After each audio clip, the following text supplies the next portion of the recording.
Hello to everyone out there watching this video. I'm Ansi Solanki, roll number 18/700, and I'm making this video as a part of my SEC project for the first semester of BA Political Science Honours. So in this video, I would be talking about mass media, its functions and its types, and later on its advantage. So first I would like to start with what is actually mass media.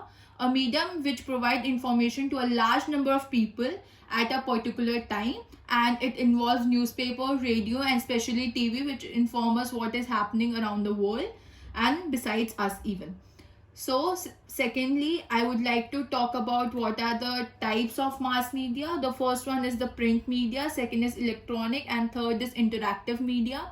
In the first print media, we can count with the things which are newspapers, brochures, books, in which the information is written or printed and is provided to a large number of people and can be read in a span of time.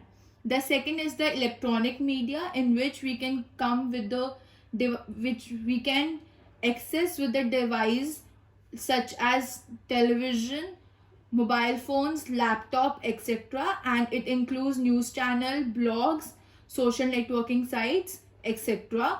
in which a lot of people can come forward and can normally present their views, and we can listen to them or even we can access them in the written form.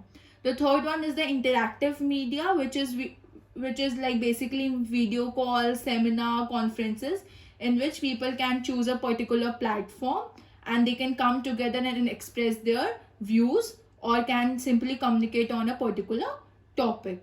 So, and in India, we can say that there are about 78.8 million papers which are sold daily, and 41,66,438 number of magazines that are sold weekly and on the monthly basis. 850 television channels are there and 65 million active internet users. So it like as the population of India is really vast, so we can say that the number are here we are counting that are in normally millions.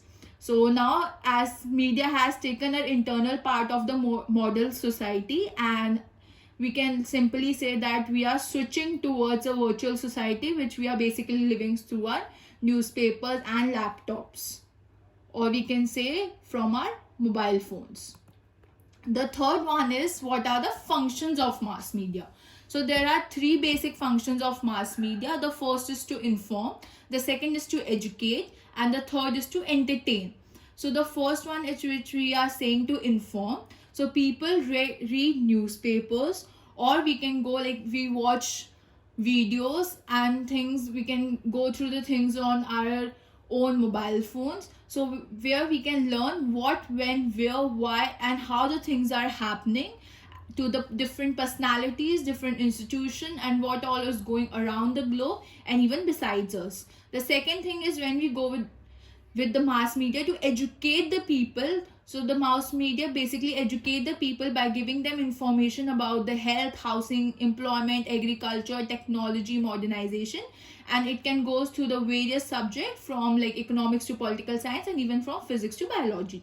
The third one, when we go to entertain, so people out there are living a very fast forward life with a lot of anxiety and depression in their minds. So to lessen their depression and anxiety, people refer to basically listening to music or going with binge watching, which is basically in today's norms is a very like famous for binge watching Netflix and Amazon Prime.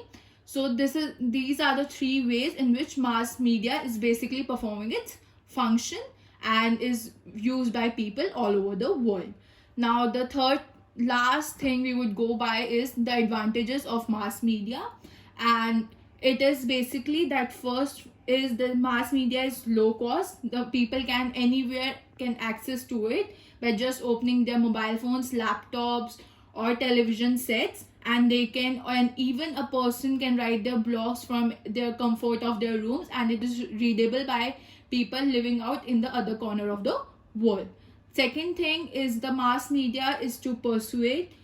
For example, like it is not simply that we are reading it, but even we are cultivating. So for example, we can take the like example of East Delhi riots, in which the WhatsApp medium was used widely, and speeches and even the videos were circulated, which even like it was a oil to the fire at that time, and it accelerated the violence taking place. The third one is the watchdog, that mass media plays as a watchdog of government, and we can even say that it is the fourth pillar of our democracy, in which we can even say that whatever is happening around the world, not even the world, but even if we take the context of India, so what is happening around India, we can even criticize our own government, which is normally chosen by us. And second, even if they are doing the right thing, we can applaud them in the same way.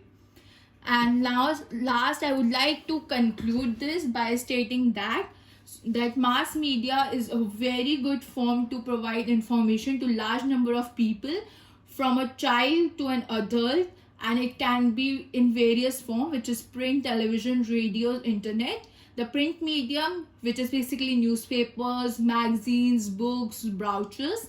Television, which have a large number of variety, from example Discovery to cartoons to news channels to even daily soaps. Second, and then later on we have radio, in which we can have the best example is Narendra Modi's Man Ki Baat, which provides us a large number of information what is going on in the India, and even about the government initiative taking place. The last one is the internet, and it is the most effective mass medium platform right there now, because as we all know, the world is facing a pandemic, which is COVID-19. So all of the world is virtually on the same platform, which is basically internet, and we can get the information via the internet from forums, websites, social networking sites, which are basically Facebook, Instagram, and Twitter handles. So I would like to conclude, and thank you for watching it.